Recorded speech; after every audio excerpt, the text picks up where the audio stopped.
नमस्कार दोस्तों, अंता के रण में आपका स्वागत है।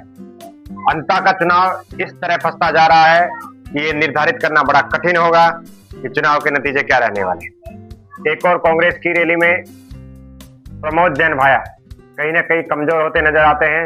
वहीं नरेश मीणा की नामांकन रैली इतनी मजबूत थी कि ऐसा लगता है कि उन्हें हराना बहुत कठिन होगा।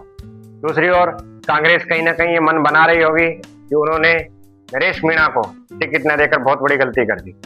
वहीं बीजेपी अपना कैंडिडेट तय करने में सोच विचार कर रही है। वहीं सीएम भजनलाल पूर्व में ही वसुंधरा राजे से मिलकर अपने कैंडिडेट को तय करने में समय ले रहे हैं। कहीं ना कहीं बीजेपी और कांग्रेस में ये पेच फंसा हुआ है कि नरेश मीणा के सामर्थ्य में कोई ऐसा व्यक्ति ढूंढा जाए जो नरेश मीणा को टक्कर दे सके।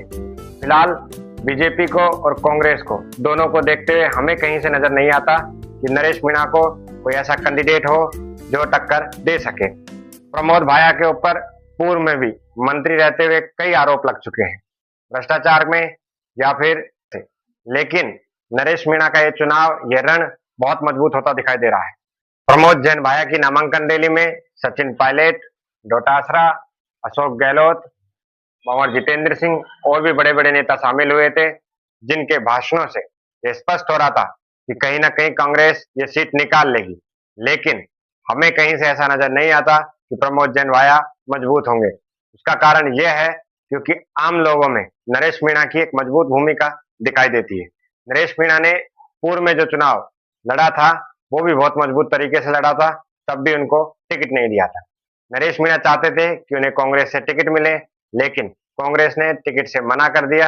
यहाँ तक कि उनके पदाधिकारियों ने ये कहकर मना कर दिया कि हमें वो उम्मीदवार चाहिए जो मजबूती से चुनाव को निकाल सके, और उन्हें नरेश मीणा में ऐसी खूबी नजर नहीं आती है।